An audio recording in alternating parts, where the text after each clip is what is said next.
Hmm. Uh, huh?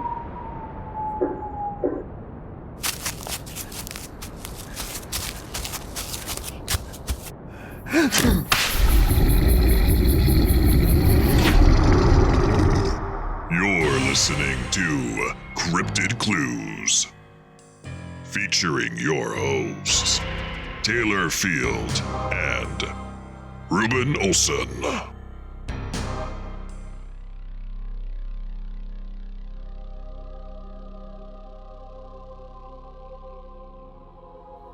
Good afternoon, ladies and gents and people folk. It's me, Reuben Olson, and your other host. Taylor Field.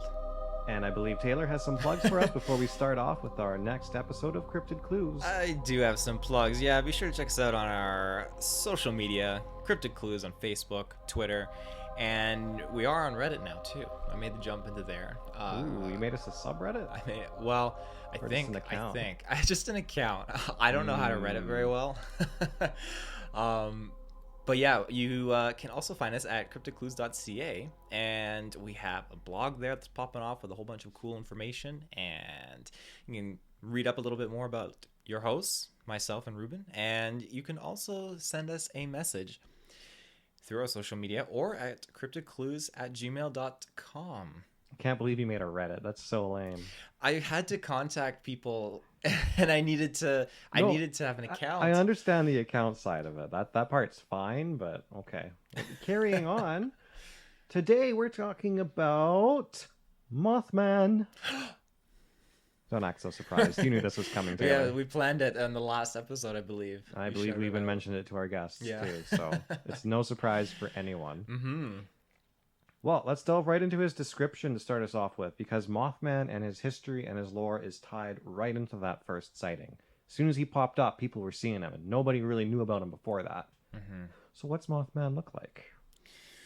Well, he's described as being bipedal, winged, and humanoid.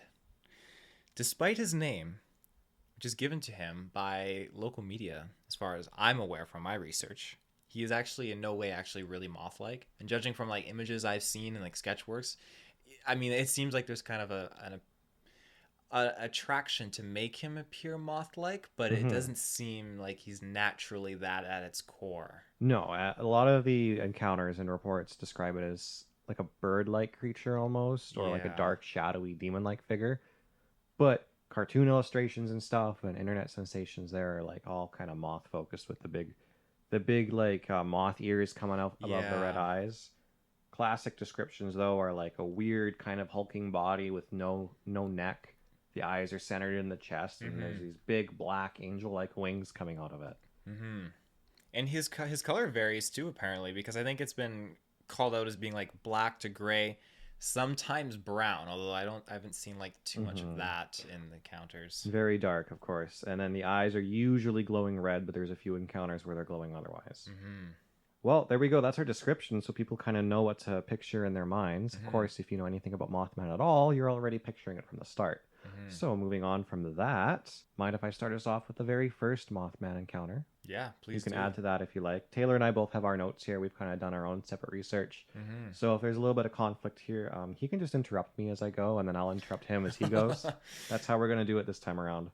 So November 12th, 1966, in Clendening, West Virginia. Kenneth Duncan of Blue Creek was digging a grave for his father-in-law with 4 other men in the Clendening Cemetery. He claimed to see a humanoid figure with wings fly out from some nearby trees and stay in sight for around a minute. According to Kenneth, it glided low over their heads. The other men did not see the creature. Now, I've seen a lot of different writings up with this report, and it never really talks about the other guys not seeing it, so I thought it was interesting to dive as far back as I could go on the internet and read that he was the only actual person to say, hey, I saw this. Interesting. He told the other guys in the group, and then they kind of rolled with it afterwards. But Kenneth does say that the thing he saw was no bird, but seemed to be a man with wings. He didn't really freak out about it, like it was shocking and scary, and then he told a few people here and there, and his story kind of just stayed around town. It didn't really go anywhere. So it's not much of an encounter, but that was the first reported instance of Mothman existing, or at least what could be Mothman, because Humanoid with wings flying from up in the trees. That's as close to Mothman as you're going to get from this area. Mm-hmm. The actual Mothman sighting that set the internet and everyone on fire nowadays was the one that made headlines back in the day. Going from that, though, I should mention that Mothman would be sighted many times across West Virginia after that initial one from the cemetery, including in the surrounding states. So it's not really centered around this one location, but a lot of sightings happen north of Point Pleasant, near Ordnance Works, an area known by locals as TNT area. Mm-hmm. This area is full of rich forest and littered with abandoned tunnels, of which most are filled with water or sealed off. So there's lots of places for stuff to hide here. And something to note about that was in 1979, fishermen noted that the waters were filled with chemicals, making the area an environmental disaster. That's important later. By 1983, it became one of the most polluted sites in the country. So was Mothman attracted to the area because of these, or were his appearances perhaps alluding to his later association with natural disasters? So TNT area is actually home to that second sighting I was about to jump into before I kind of backtracked there. And this is in 1966, 3 days after the first encounter from the cemetery. This encounter was the one that made the headlines and drove Mothman to become a worldwide sensation. So while driving, Roger and Linda Scarberry and Steve and Mary Mallett noticed two large glowing red eyes in the darkness beside the North Power Plant. Whatever it was looked human, but it was 7 feet tall with wings folded backwards. Roger stalled his vehicle in the road for about a minute. What is it with them stopping for like a minute to watch this thing? Anyways, he stopped for about a minute to inspect the creature and saw that it spread its wings and chased them down Highway 62 to the Point Pleasant city limits, going beyond 160 kilometers an hour. Of course, all the reports to the internet said 100 miles per hour, so I had to translate that because we're Canadian. Yeah, of course. After they escaped and talked about their encounter together, the group decided to go back, and they saw the creature again, waiting for them that same night, which is really spooky. I hate that. When they saw it again, it shot vertically into the air and disappeared. Do you have anything to add to this? I mean, it's hard to add anything to that. I mean, it was pretty on point what you said. I just wanted to note, again, the TNT area that you mentioned prior, it was an abandoned munitions storage facility. Oh, okay. Which I thought was Mm-hmm. particularly intriguing. But as far as it goes where they encountered it a second time, I agree with you. That's terrifying.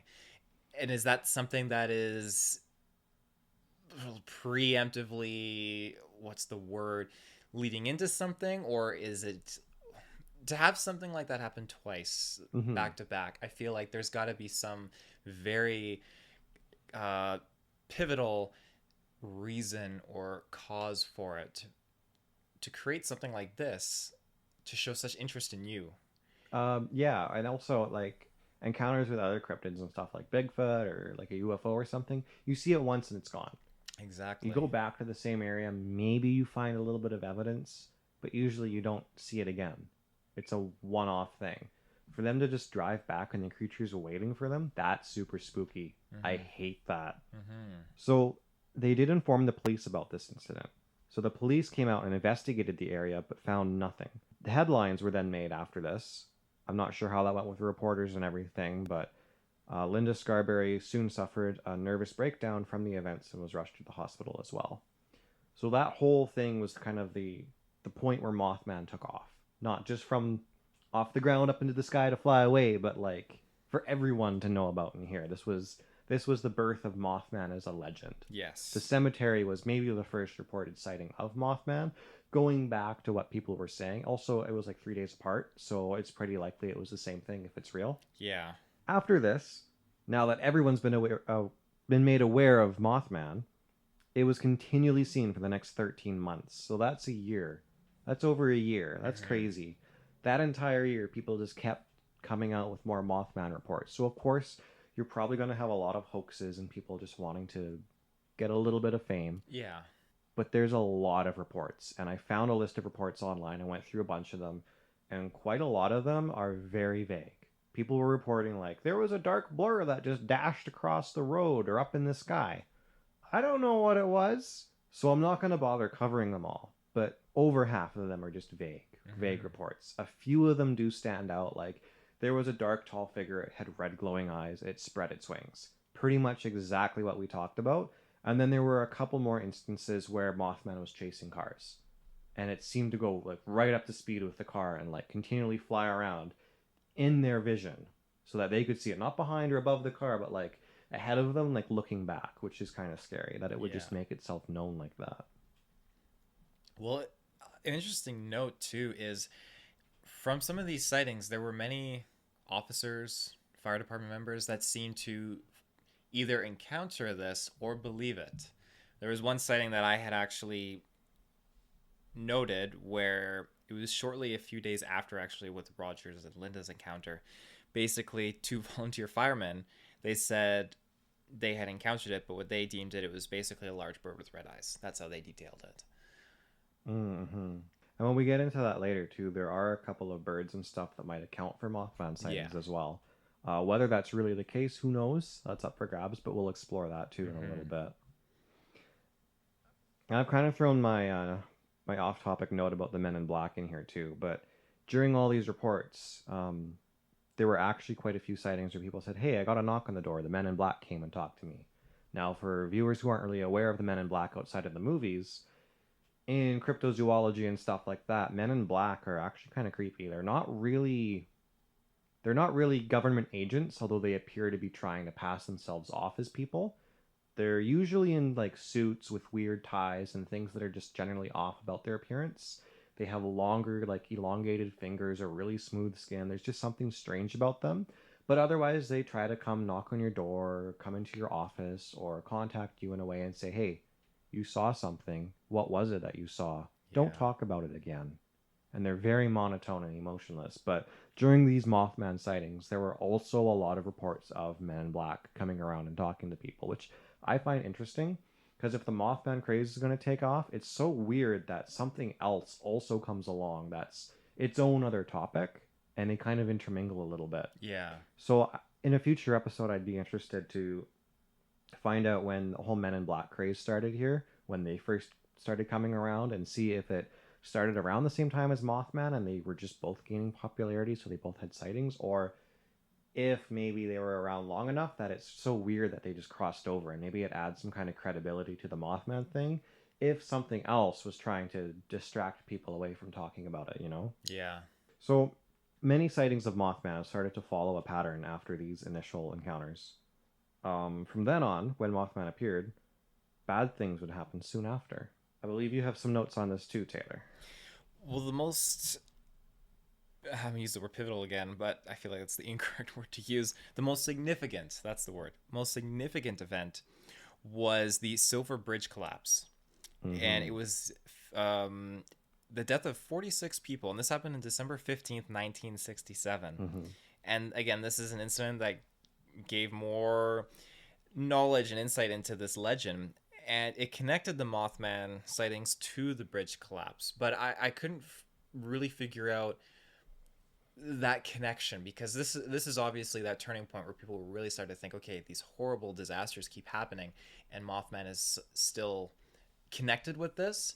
And is that just based on him appearing when these happen? Is that all that's being run with? From what I found out, it kind of looks like maybe there were a couple of reports in the area, but after the bridge collapsed, there was a couple of photographs that supposedly show Mothman on the bridge while it was still up. Right. So before it collapsed. And this is back far enough before you could really do a lot of proper photo editing, but you can't really make out what's on the bridge either. It just kind of looks like a black structure thing on the side of the bridge. Yeah. And that was supposedly debunked as an actual structural piece of the bridge that was falling off. Right. Also, a lot of people died, as you were mentioning, 46 people. 2 of those victims were never found. Really? Mm-hmm. And there's a few other sightings with Mothman here, showing up just before disaster strikes, including a mine in Freiburg, Germany, where a Mothman-like creature scared miners away before a collapse. Another notable visit was to the nuclear plant at Chernobyl, where a creature like Mothman was known to haunt the facilities before the famous nuclear meltdown. Really? Interesting. And then supposedly there were some pictures taken of Mothman during 9/11. I looked at the photos and none of them really convinced me. They kind of just look like, looks like some black thing in the sky with wings. Maybe someone drew that or photoshopped it in. This is late enough now where people could easily fake it. Yeah. And I find it strange that Mothman would be connected to that, but I guess it's possible. I don't know. That one's a strange one to me, but it is what it is. To note on just one more thing on the bridge collapse, Mm-hmm. the collapse was blamed on a dysfunctional eye bar in the suspension chain. But again, you have the locals that think it was a little bit something more. But it was actually it was the bridge. It connects the city with Gallipolis. Gallipolis. I apologize if you're from that part of Ohio. I'm butchering that name. Gallipolis. And it had collapsed during rush hour, which is again why there were so many people that had passed. Rush hour traffic just had too much weight to it, so it collapsed, eh? Yeah. That's terrifying, honestly. I'd hate to be on that bridge in rush hour. Traffic's intense and crazy, and all of a sudden you collapse and with a cryptid nearby. With a cryptid nearby, no less. So, I mean, I can't say that Mothman's to blame for all this. It's certainly strange that he appears, but I mean, if he is real or maybe a spiritual being or something, it's almost like he's there to warn of disaster. But I think you also have some notes. I remember reading something on yours about Mothman eating a dog or something. Yeah. That's really strange to me, because up until now I've kind of thought Mothman was like, oh, he scared a few people and flew around, but he's kind of just a sign that something bad's about to happen. For him to actually physically interact with an animal of some kind is so strange. That was something that caught me off guard, because allegedly he was found to have been eating a German Shepherd belonging to a man named Newell Partridge of Salem, West Virginia. That was in 1967. And in my research, I had not found anything along the lines of, like what you said, it interacting with an animal of any sorts. So I can't give any credibility to this. It's just literally a piece of text I found online. But it was interesting enough for me to want to talk about it, because I always find it interesting when cryptids are reported eating things, especially something like this, because there's so many cryptids. Like, okay, is it like the supernatural or the more earthly kind of creature in a sense, but to actually document it eating something, and a German Shepherd no less. I can't picture a German Shepherd being a meal. I could see it being killed because maybe a German Shepherd attacked it. German Shepherds, some are nice, but I mean, I've been attacked by German Shepherds before. They can be aggressive dogs if they choose to be. Well, I've known some German Shepherds too. That's so strange that happened. I wish there was more information about it. There's no time or anything like that, or of day. Yeah. No, like just the rough location of West Virginia, and then the year 1967. That's all I was able to find. But again, I mean, maybe there's more. Maybe it's hidden in some subreddit somewhere. Yeah, a piece of text on the internet too. I mean, we're in that age now where people could say whatever they want to say on the internet. And while we're researching these things, we're going to find it and wonder, well, is that real? So that's why I try to trace things back and figure out where it came from. But no, that's pretty spooky. I don't like that. Yeah. Yeah. Speaking of spooky, it's time for a spooky ad break. Yes, it is time for an ad break. We will be right back. And we are back. Wow, we're back. So there's a little bit left here to cover before we get into our usual topics about what it is and things like that. I have the most recent sighting I could find that was fairly notable. Now, there are newer sightings of Mothman, but they're very vague. This one is a rather lengthy encounter. And I've written down the encounter just as it was quoted by the person that posted this up on a website here. So this was on September 24th, 2020 that it happened, and then it was submitted to the journalist in October of that year. This was at the O'Hare National Airport in Chicago, and the sighting was published by the UFO Clearinghouse webpage, where they have witnesses can send in reports of strange sightings on that website, and investigators can choose to follow up with the cases.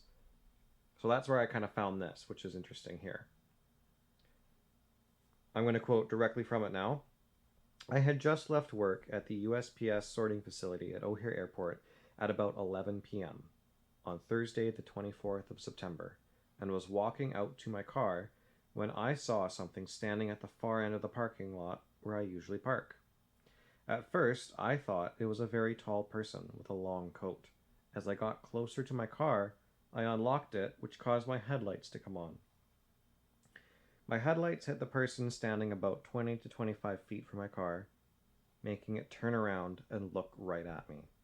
I saw that this was not some person, but some red-eyed and what appeared to be a coat were actually wings which spread out as it turned to look at me. At first I thought it was some kind of very, very large bird, but I've never seen any bird that stood almost 7 feet tall. I'm 5'4", and this thing looked taller than me by at least 2 feet. This thing then started making some type of a chirping sound, almost a half chirp and half click, like someone was clicking their tongue, but much, much faster. It then made some type of screeching sound and took off running at me. It got to within 10 feet of me and took off into the air and flew above. I was screaming hysterically as I crouched down behind my car's open door, and I dived into my car head first. I was in a near panic as I tried to start the car, close and lock the doors, and turn on my interior lights. I started my car and took off out of the parking lot and flew down the road till I hit the main road. I got home and told my husband, who also works at the same facility, and he was the one who told me about the sightings of these things. I was scared shitless and hope I never see this thing again. This thing is roaming around the area, scaring people half to death. I hope the airport people decide to do something about this thing someday. End of quote. An investigator then reached out to follow up, and more information about that can be found on the UFO Clearinghouse webpage. Wow. Like, wow. What do you think of that? Like, it caught me off guard because I knew that they were present-day sightings to a degree, but when I heard that, like, it blows my mind.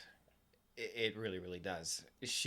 Whoever this person is, again, I don't understand entirely the credibility of this source, but it's from what your description is, and as you described, it seems like they take it very seriously, and there are figures that are involved with this that can back it to a certain degree based on their experiences.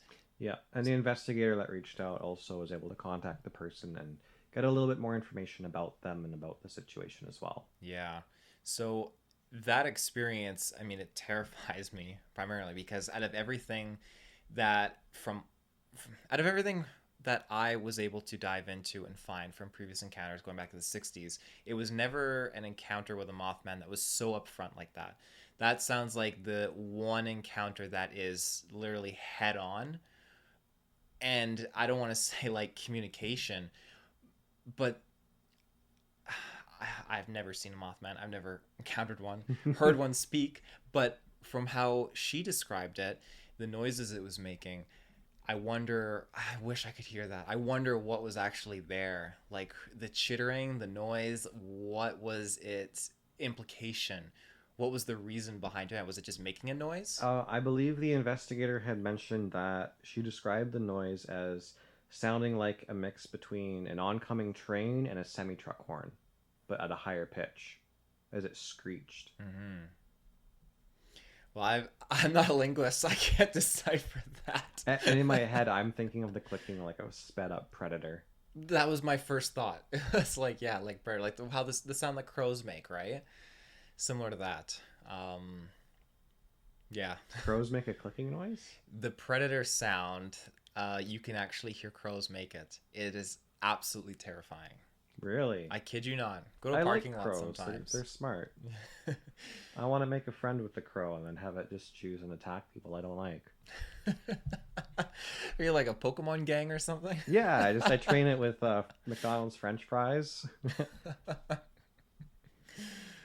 Oh, back to that sighting though, that I just find that amazing. Like it's up front, it's right in this person's face. I feel very bad for the person that experienced it, but there's so much that just came out of that experience, and I'm glad that they reported it. Mm-hmm. Especially being in 2020. That's incredible. Yeah, I was actually, as I was doing all this research and making notes and stuff, as soon as I saw a link that was like, whoa, this is a new report, I had to go read it. And then I kind of dove into it and started looking at more recent reports, especially from that page and another one. Yeah. But that was the one that had the most interaction. The others were just like, there's a humanoid figure with wings, and it's like, that could be Mothman, it could not be, could be something else. Yeah. Didn't really bother to include any of that. Well, what's interesting from what I had found was, so if we look back at 2011, I believe that's when sightings started to appear in Chicago of Mothman, and they actually peaked in 2017. So basically, sightings of this Mothman creature, they were happening everywhere, all over Chicago.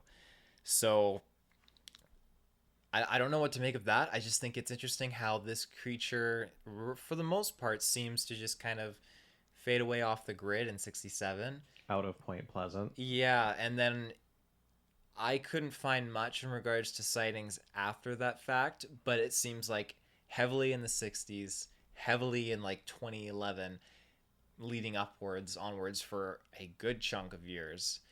And as far as it goes, 2021, like I've found like maybe the odd little thing, but it's vague, you know? It's like what you were finding. There's so many vague encounters. Pop back up again to make a pleasant point. Yeah, there you go. So I'm not going to jump to it yet because I know we're getting there. We're getting to our thoughts and stuff, what it is and everything. And I have an idea of what I want to pitch in that. But let's recap here. So this is kind of the end.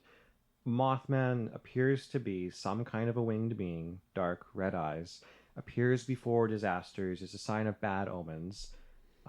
Maybe it's been seen eating a dog or two here and there. That's kind of strange. But otherwise hasn't really interacted with people a whole lot outside of a few encounters. Yeah. Most reports are just of something big, black, red eyes, flying in the sky, chasing cars. In fact, that's the most common one, is that it's chasing cars. It seems to be attracted to that, and it'll swoop down and glide over you, and then just go at high speed. And maybe that's attributed to an animalistic predatorial instinct. Like a moth to a lamp. Well, there you go. It sees the headlights. I mean, who knows? But when something is fleeing or moving, like what do they say? If you encounter a bear or any wildlife predator, you don't turn and run, because it'll trigger that primal instinct inside the creature, right? And it'll come after you. So if it sees a car doing 160 down the freeway, I mean, maybe it just feels the need to just go at it. But, I mean, if Mothman's out there, he's got to be seeing a ton of cars. So he's just like, he can't handle it. Maybe there's just certain cars he hates. Yeah, he's very selective on his brands. Yeah, oh, it's a BMW. Let's chase after it. There you go. Again, talking about in the recap sense, 7 feet tall, a wingspan report about 10-15 feet or more, with the ability to fly over 100 miles per hour. I think that when you're looking 160 kilometers. Kilometers, yeah, I know, I'm doing the miles thing. Oh my goodness. When you look at this thing in the sky, it's much harder to really, at least in my opinion, things can appear bigger than they are, because especially in photographs, there's a reasonable amount of distance. Yeah. So I mean, I was driving out here to do this, and there was a hawk up in the sky, and I was looking at it, thinking about all the Mothman stuff, and I thought, that hawk looks ginormous. But really, it's actually just way up in the sky. It's off above the town over here. You can't really make out how far away it is. I know it's a hawk, but it looks huge. Yeah. So I could see maybe if something like swooped overhead, or you just saw something go between two trees, you could easily mistake it for something larger than it really is. Yeah, and absolutely. I think that's where some of the later explanations start to make sense. But when you really think about it, it gets quite muddy. But before we get into that, it's time for an ad break. We're another ad break already. Let's do it. We'll be right back. And we're back. I hope that's okay. I just decided to put that ad there. You wanted to. I mean, yeah, you have the power. I guess so. I'm doing a lot of talking today. But I also made a lot of notes, and I don't mean to take over, Taylor. No, I'm glad you showed me again. This is like offcast. He showed me his notes. He designed it so well. It looks so gorgeous. I was so envious. My notes were definitely not as pristinely designed as well as yours were. So Taylor's got the notepad notes where you just type a whole bunch. I've got the publisher notes with pages, different fonts, lines, bold words, bullet points. Wow, there's a lot there. An image or two in there as well. Oh yeah, I've got pictures. He I've popped got the off. photograph of a few photographs of Mothman, which was submitted to a news station. A man driving along State Road 2 in Point Pleasant snapped 3 pictures of what he claimed to be Mothman jumping from tree to tree, or rather, of a strange creature. People in Point Pleasant believes it resembles the legendary Mothman. Mm-hmm. Now, of course, I can't show anyone these pictures over podcast. However, they are pretty spooky. So if you Google it, I'll probably, if you send them to me, I'll make sure when we put out our episode blog, I'll put them in there so people can see them. Let's put them on there. That's actually pretty cool. Mm-hmm. Yeah, I just found them on Google by doing Mothman pictures, and they were like the black and white ones. Yeah. He's like between what looks like 2 trees up in the sky, and it's really hard to tell if it's like a person flying forwards or if it's a big bird with its wings backwards. But it does kind of look like human legs sticking out and then a really thick upper body. Yeah. And I think that kind of brings us into what is Mothman? What are the different possibilities here? In the hoax realm, maybe it's a different kind of cryptid. Like there's a whole bunch of cryptids that look like it. What about this paranormal, spiritual side of things? What could Mothman be? So I'm just going to put it out there. There's 2 herons that I had found with the red eyes and the black pupils. And looking at their images, I really didn't expect to see actually how red their eyes were. They're quite red. And these are adult herons, by the way. Mm-hmm. So the black crowned night heron and then the yellow crowned night heron. Now, again, they have the red eyes, the red iris, black pupils, but their height is around 1 to 2 feet. Mm-hmm. And their wingspan goes almost 4 feet. So, like we were talking about earlier, if you're looking at the eagle, you're just looking equally at one of these up in the sky, 4 feet wingspan, it's gonna seem pretty large, especially if it's moving very fast. It's nighttime and your eyes are probably playing a couple tricks on you. I'm not trying to be a downer or whatnot. It's just I think it's good to kind of approach with a Don't be a Debbie Downer. Let everyone enjoy the Mothman. I know I'm gonna get flack. I think it's good to approach this kind of like I don't want to say the rational, because I mean when it comes to cryptids, it's also, it can be unrational sometimes. It's crazy. But with this, I think it's good to go in trying to be skeptical, but in no way am I disregarding this being a real thing, because I suspect that there is something here. I really do. But at the same time, I like to put in the thoughts, okay, like what if it was this? It could be this, and give that credibility as well. I don't want to stand and pick my tower. Well, on the heron topic too, so like that's been used a lot to debunk Mothman. Exactly. Now, every time they try to debunk it with a heron, they have to point out, hey, there aren't a lot of herons native to Point Pleasant in West Virginia. The only one that's really there is the North American green heron, also called shite poke, because if you scare them or something, they poop. I don't know. Maybe that's part of its name. That's why it's called a shite poke. But they're very, very small, actually. They're 1.5 feet.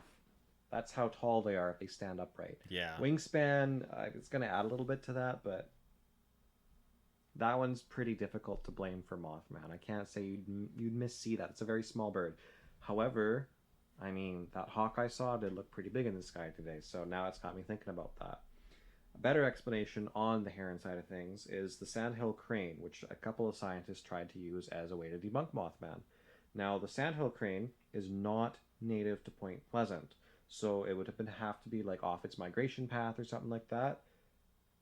But it's only 3.5 feet tall, so it's still quite a bit bigger, getting up to that 4-foot range that you were just talking about. And they have large red circles around their eyes once they're adults. So if you see this thing and it's looking straight at you, maybe it's got its body hunched down a little bit, I don't know. I think they have way too long of a neck to be mistaken for Mothman. They could look pretty scary though with the big red eyes. So really, none of the heron options account for the size or the color of the body, unless the bird was silhouetted by the sun to appear all black. But size is still a question here. And then with the red feathering around its eyes, it's not eyeshine. You're not going to see the red if it's a silhouette. So there are a few instances where I'm thinking, this heron thing isn't really a good explanation. Maybe a possibility for one or two where it's one of those vague reports. A couple other birds that come up a lot in Mothman topics is a barn owl. Owls do look a lot like Mothman. Mothman is said to look like an owl. This is weird why he's called Mothman, not Owlman. But then there's also barn owls. They're not that big either. No. And they've got black eyes. Maybe they have some eye shine at night. Normal animal eye shine, unlike a Stygian owl, which has red eye shine and is one of the only animals to have that. Bright red eye shine. Not native to the area at all. Mexico and below, you'll find Stygian owls. You're not going to find it up in Point Pleasant. But again, none of these birds at all fit in with the encounter that you explained earlier of the woman from No. USPS. And none of these could be debunked for that, really. Yeah. So then I was looking at other cryptids too. So what other cryptids are there? Well, remember how I was just saying barn owl, why isn't it called Owlman? In the UK, Cornwall, England, there is actually a cryptid called Owlman. Is it really? Mm-hmm. And it looks and is described exactly the same as Mothman. Is it really? 7 feet tall, 10-foot wingspan, all black, big red eyes, no neck. No kidding. A couple of those reports have been a family vacation or whatever. 3 young women saw it and just left. They didn't want to be on the vacation anymore. Mm-hmm. It popped out of a barn or something like that even. I don't know. Do you have a timestamp on that? No, or I a didn't date? write down any notes. Interesting. That would be a point for another time when we cover some bird cryptids. But Owlman is literally just Mothman in the UK. So it's interesting to note that there's other cryptids out there that are probably the same species. And then Thunderbird. Yeah. So you and I both know a Thunderbird. And for the people that don't, Thunderbirds are really ginormous birds. And they vary a lot from their descriptions. Mm-hmm. From pteranodons like in Jurassic Park to big bat-like creatures like the Jersey Devil, which I think we even discussed as maybe possibly being a Thunderbird missighting kind of a thing. Or just large feathered birds like a phoenix or extra large eagle, who knows. Thunderbirds is a big umbrella term for a whole bunch of different cryptid sightings. And it's possible that some of these could be Mothman or even mistaken for each other. If you see a Thunderbird up in the sky and you go, wow, that's a big bird, you might mistake that for Mothman or vice versa. Yeah. Then we've got the Shawnee historical legends here. So the Misinwa, I might be mispronouncing these, I apologize, is a possible explanation for Mothman because it's mentioned as perhaps being responsible for the Silver Bridge disaster by the Shawnee people. However, it is described as more of a Bigfoot-like being, not so much with the wings or anything like that. So I find it interesting that they've linked it to the Silver Bridge, but it's also not very Mothman-like. Mm-hmm. Then there's the Wapi. That's a Shawnee legend about a man who had a son with the Sky Chief's daughter, and they later became white hawks and descended back down into the forest. Interesting to note, they became birds, also white hawks, so it's the opposite color we're looking for here. Silhouette against the sky? Possibly. But otherwise, none of those things really seem to line up outside. Maybe the owl, or I guess that is Mothman, so the Owlman's out. Maybe the Thunderbird thing for other cryptids. That's it. That's all I got. Mm-hmm. Spiritual side of things. What could Mothman possibly be? Let's use the easy peasy scapegoat to explain almost every evil-looking cryptid. Demons. Yeah. That's the only thing I could think of in that realm. Yeah. What are your thoughts on all that, Taylor? Well, I think the UK Owlman is incredible. And I can't wait to talk about that in another episode because I want to compare the dates. I want to know when those encounters started happening and compare them to the encounters happening on our part of the world. Yeah. No, I think the Owlman is quite interesting. Also, there's hardly anything on it. So how about I just quickly look it up here? Yeah, go for it. So that Owlman sighting here. Owlman in Cornish folklore is sometimes referred to as the Cornish Owlman or the Owlman of Maunan.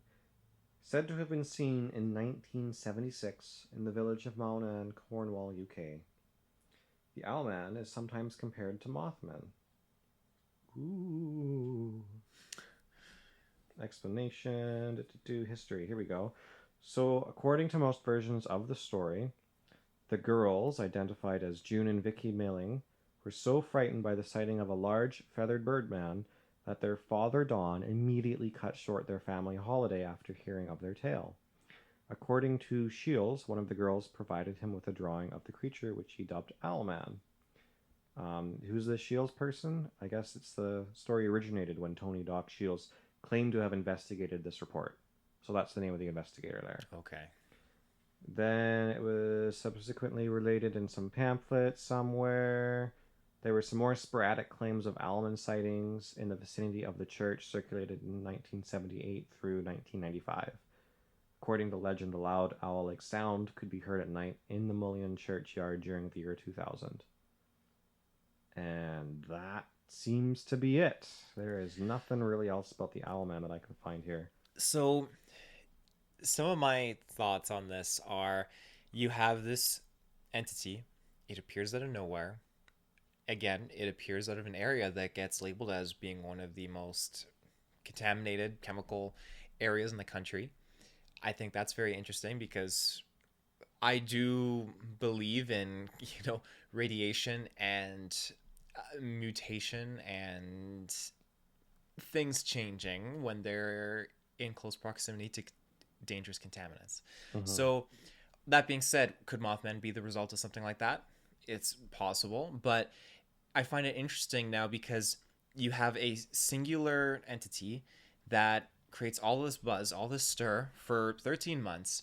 Now you have an organization, the Men in Black. Now let's say hypothetically we just totally believe all of this. I'm going to spin a story here. So Men in Black come in. They don't like what's going on. Maybe this thing isn't the result of a chemical spill, but is actually the result of something much more serious and otherworldly possibly, or paranormal. Mm-hmm. Men in Black come in, try to silence it, stop it, try to kill this thing or contain it, successfully do so, and then it's gone. After its 13-month reign, you don't hear from it again. Now, all of a sudden, something happens. Maybe it escapes. Maybe it had a nest. Maybe there is another one. Maybe there's multiple. Who knows? Maybe this other one comes around looking for what happened to the first one. But now there's another one.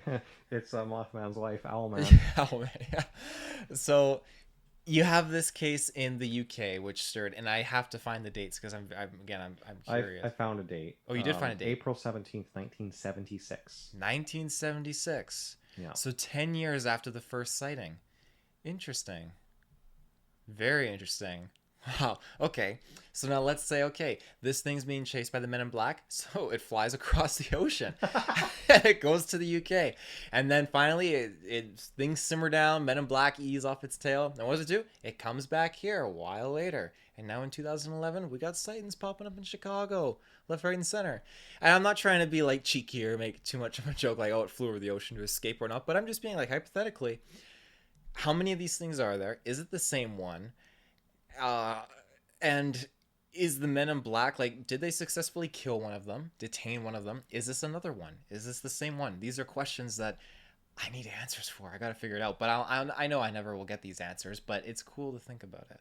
I think you just made the script for a movie. That would be very exciting. Well, I believe there is a Mothman movie. There's, I believe, conventions for Mothman. There's a whole museum for Mothman. Yeah, Mothman museum. As far as cryptids go, I mean, I know Bigfoot's definitely up there, but Mothman, it caught me by surprise how popular Mothman is, culturally speaking. Mm-hmm. So, yeah, I don't have much else to add on it. Just aside from the fact, what I think it is, I think it's a real animal. I really do. Again, aside from the encounter I have of it eating a dog, I don't have anything else to justify it actually eating anything, but... It doesn't eat anything at all, just the occasional dog. Just German Shepherds. It requires one dog. Yeah. Specifically a German Shepherd. That's its diet. But I do think it's a real living thing, and that's all I got. That's all I can run with. Wow. How many ad breaks are we supposed to do? I think we did 2 in there. And again, there's an ad break at the beginning and at the end of the episode too. But I think that's totally fine. I mean, Don't want to bombard them with too many ads. Oh, I apologize, people listening. I was trying to shove another one in there. You want to show another one in there? No. Let's not do it. Let's give him a break. Oh.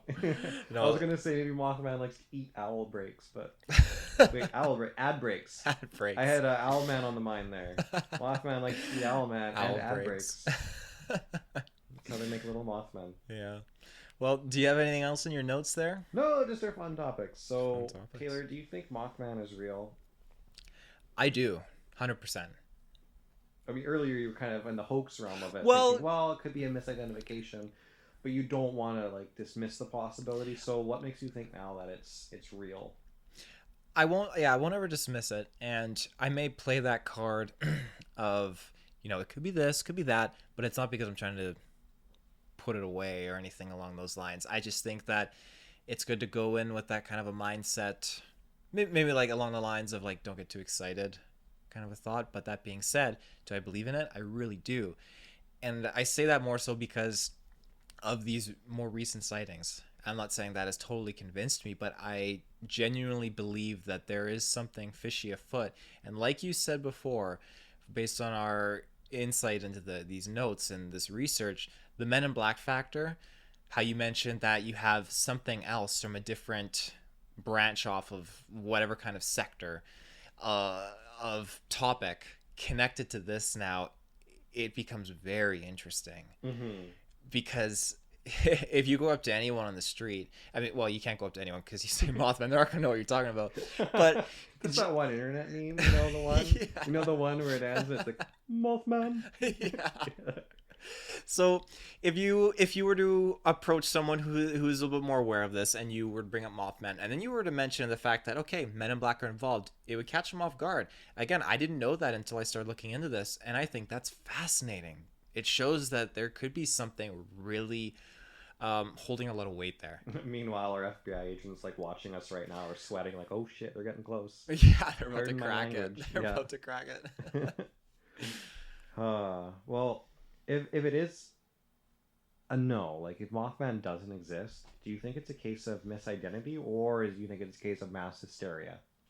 I think the misidentification is something along the lines of, I think it's like a ploy by scientists. I think it's a very easy go-to in the science community of misidentification to just dismiss things. Maybe not so much the scientific community, but more so maybe government, probably like police and stuff. And I know I mentioned that there were police back in the day that definitely believed it, but it's a very different time period now that we live in.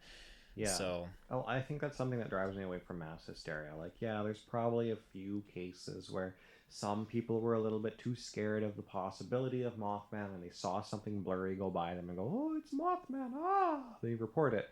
But you can't call everyone a liar. no. And a lot of these reports are very descriptive, especially like that recent one and stuff like that. Now, if I had somebody come up to me and sincerely tell me that story, in the moment, I would be inclined to believe them. Right? I would gauge their reactions, their emotions, and if it really looked like they're being honest, I would, in fact, 100% put my trust in them and believe them. I would think about it critically as well. I would think, well, what are the other possible explanations for this? Is this person lying to me? Are they looking for attention? Why are they specifically coming to me? Of course, that would be a topic for that time. But mass hysteria is just one of those things that I don't think we can call everybody a liar. There are a lot of Mothman sightings. And when it comes to another topic like Bigfoot, that topic is too big to dismiss everything. There is too much evidence. There are too many sightings. But again, I believe in Bigfoot. Out of all the cryptids, I'm pretty sure that one exists. That's the one I'm doing the most amount of hype and research for. Like, holy crap. As far as Mothman goes, personally, I want to say it's probably not real. But again, I can't call everybody a liar. There's something going on. So, another topic now. Let's say, Taylor, you're driving down the road at night. Oh boy. Alone. Oh boy. With your windows rolled down. Oh no. A large black silhouette approaches your car. It has big red eyes. You have a box of jelly-filled donuts. Do you offer the Mothman your donuts? Now, is this all donuts? Every donut in that box. Yeah, it's all jelly-filled donuts. And he gets all of them in this offering. I don't know. That's up to you. Do you give him one? Or do you give him like two? Do you give him the whole box? Do you throw them at him? This is just a question. I'm dry. I get all the specifics. So the car is in motion, and this Stop thing. asking questions. The car is in motion. Okay, carry on. Car is in motion. This thing approaches in flight as I'm going. I never said it was in flight, but okay. Use your imagination. So I'm just in motion and in the vehicle, and it's approaching the vehicle. However you want it to approach. Interesting. Do you want it to fly? Do you want Mothman to waddle over to you? But well, that's the context, I guess. Because I mean, if I'm closed like a penguin, just penguin waddle. If I'm doing like 90 down the freeway, then this thing. Don't hit and kill Mothman. Oh, yeah, I'm going right for him. No. If this thing, in all seriousness, if I'm driving along and this thing approaches me, I would probably give it the whole damn box. It could have everything. What if it's not asking for it? Like you roll up, your window's down, it just comes up to you. You're giving it the donuts for you want to escape, you want to be friends with it. It's not asking you. I don't think it's gonna come up and chitter at you and be like, I want donuts. That's the scary thing, because I would never be able to get it is scary. Yeah, I would never get a read on this thing. I wouldn't know what it would really want, what its intentions are. The only way I would suspect is, okay, I'm literally about to enjoy this beautiful jelly-filled donut. One of my favorite donuts, personally. I love jelly-filled donuts. So I'm about to bite into this. On it. Well, it's just the one of the few donuts inside that has all that jelly. It's so good. It's like Tim Hortons used to have blueberry fritters, and when you bite into that, the blueberry filling would go everywhere, and it was so. And when Mothman bites into you, the red filling. I have a lot of red filling that would go everywhere. I'm not gonna lie. So if I'm in the sense of understanding what its needs are, if I'm about to bite into this donut and it approaches, then I would think, oh, okay, it either wants me or it wants this donut, and I'm gonna give it the donut before I give it myself. So I'll put it in the box and I'll give it the whole box. The whole box of donuts. Kind of like in Ninja Turtles 2 when the turtles give Toka and Razar the box of donuts. Yeah. But there's not going to be any like ice cubes filled with any TGRI stuff inside. Yeah, no, I'm just going to drive past. I'm keeping my donuts. Oh, that's an option? Oh. Why did you come up with all this other crap? I look too much into it. Oh. That's great. So if you saw a Mothman, because of its association now that it has with disasters and bad omens, how paranoid would you be afterwards? Would you change your daily routine to be safer than usual? Or do you think you'd go about your day anxious about what's going to happen?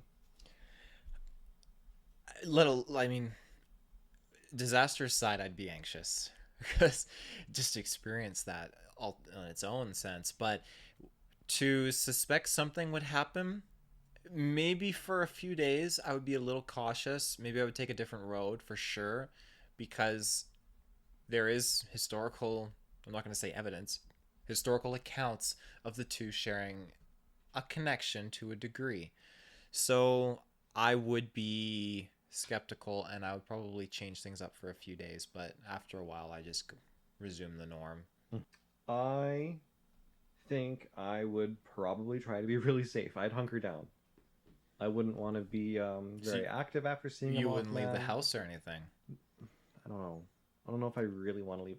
I'd leave the house for important stuff, but I'd probably give myself a little bit of downtime. I would be very nervous, because if it is associated with all these disasters and bad omens, that's spooky. And who knows what happened to those people that did see Mothman outside of the omens? The cemetery, people that were driving, the lady from 2020. What bad things happened after that? We don't know that side of it. They saw Mothman. Did something bad happen in their lives? And would they attribute it to Mothman even? Exactly. They might even think it's nothing. Yeah. The people, they might not connect the two. Exactly. The people these days that have had this experience, I mean, you may have them in one sense, disregard it, be terrified, but disregard it and move on with their life and never look into the fact that in history they share a connection, disastrous events and a Mothman sighting. Or you have someone who might look into it but just not report on what their life happened afterwards. And I know people very close to me that have seen really creepy, dark, shadowy things that seem to be a sign of something bad. And that's where that would scare me a lot. Yeah. If I saw something like that, I would be playing it very cautious. Yeah. What a dark topic. Yeah. Well, that was a good... I don't want to follow up on a dark topic. What a good topic or good conversation. It was a very good conversation. I quite enjoyed that. I was very excited to talk about this cryptid because I didn't know anything about it beforehand. That's the thing with a lot of these cryptids now that we're getting into. You and I have come into the show, like we've said before. We know about Bigfoot, Ogopogo, some other little cryptids, New Jersey Devil, whatever. Like we've known of them. We've known of the big few. But we've never done the research. We've never pried all this stuff open. This is a large egg to crack. As insane as we already are, there's a lot of craziness in here to delve into and just explore. Yeah. I for sure see us doing a part 2 or something like this, another Mothman episode down the road, just to kind of talk more about probably more in-depth sightings, more recent sightings as well, and even Owlman. Whether or not that again includes more of the Men in Black, or the Men in Black is its own separate show that we do at some point, who knows? But the Men in Black have their own episode. We'll watch all the movies first. Yeah. Well, we'll guest star Will Smith. Yeah, we'll get him on. Yeah. Yeah. I know we usually drop like a cryptid we'll do in the next episode. I had not thought of one. I mean, you're usually quick to drop one. You're pretty good on point with that. Is there any that comes to mind, or are we just going to leave it as a surprise? Let's leave it as a surprise, actually. Perfect. I'd like to flip through my books and kind of find another one that seems interesting before we make a decision today. Perfect. Okay. But I think we're good for now. So, ladies and gents and people folk, have a good night. Taylor, will you take us out? Yes, yeah. Thanks again for tuning in. Remember, you can find us on social media. You can find us at CryptidClues.ca, and you can send us an email at CryptidClues@gmail.com. So, until next time, we'll see you guys soon.